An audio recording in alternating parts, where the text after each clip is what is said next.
I was told I have placenta previa. What does that mean? Should I be worried? What do I need to do? This is a question that we get a lot here at the Mighty Mama Movement, and we're going to go over everything you need to know if you have been told that you have placenta previa.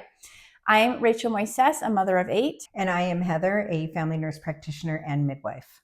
So, what should a mama think and do if she has been told she has placenta previa?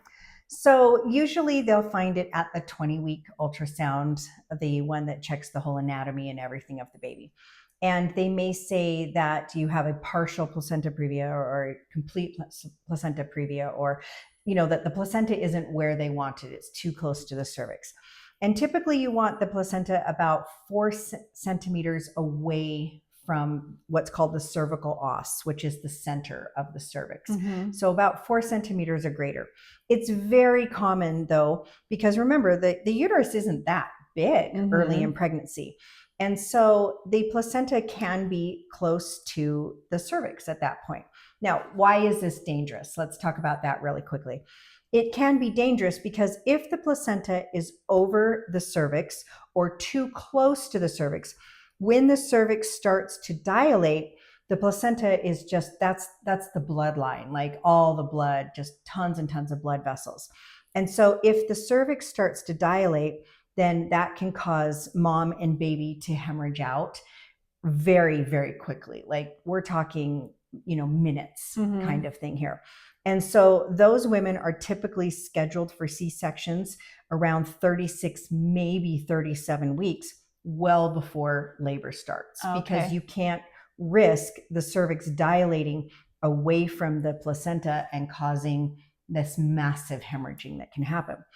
But when the placenta is low, and let's say at 20 weeks, it's close to the cervix, the uterus will grow and the placenta will move. What happens is think of when you're a child and you cut your arm. And so you have a scar. And as you grow, as that body grows, the scar kind of moves a little bit because the tissue is moving and growing and expanding. And that's the uterus, is as the uterus goes up, it moves. So they usually do a lot of times, and I don't understand this. I really don't. Like there's no logic. They'll say, oh, we need to do another ultrasound at 24 weeks. Well, it's not going to move much at 24 weeks. I think it's a money thing. I really do, because there's no reason that you can't wait until 28 weeks or 30 weeks to do your next ultrasound. To do the next ultrasound. Otherwise, you're just doing an ultrasound every month and it's just costing you money and you're not going to see what you need to see. So I usually have moms wait till at least 30 weeks and then redo it. And you know what? I have never had a mom to this day that ended up in a C-section because of it. It does happen. It's very rare. But I even had a mom that they said it was a complete placenta previa. And so she did have a fair amount of ultrasounds because that was more of an indication. It wasn't close to it. It was like over it. And you know what? By the time we hit 34 weeks, I don't know what they were seeing on the ultrasound, because there's no way that the placenta physically moves that way.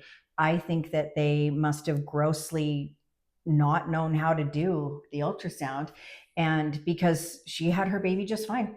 Like no problems. It wasn't even close to the placenta, but we did have to watch it. And so honestly, if you have a complete placenta previa, unless you're going to maternal fetal medicine, I'd get another opinion. So just because I've had it sometimes it can be misdiagnosed. Right. Because think about it, an ultrasound is just sound waves and it's up to the interpretation of the person reading it. And it can be hard. So most places placenta previa is not even going to be an issue because it will resolve on its own. Right. If it's a complete or one, a low-lying placenta. If it's a complete one, way less likely to resolve on its own, but potentially it's even a misdiagnosis. So you do want to make sure that you are dealing with a complete placenta previa. Yeah, exactly. So is it a serious condition? Absolutely. Absolutely. If you have the placenta closer to the cervix than 4 centimeters, 3 to 4 centimeters, depending on your provider, then the safest thing is a C-section. That is one of those rare circumstances. So you do want to take it seriously if you've been told you have this, but also don't worry too much because most of the time it moves right out of the way on its own. Yep. As the uterus grows, it pulls the placenta with it and it right out of the way. So in most instances, Yeah. all you're going to expect is extra ultrasounds, Right. and hopefully to be told it's resolved, no issues, we're going forward with the normal. And then, like I said, if it does stay too close to the cervix or over the cervix, plan on a C-section, Early ballpark 30 on. weeks, Okay. because, or 36 weeks.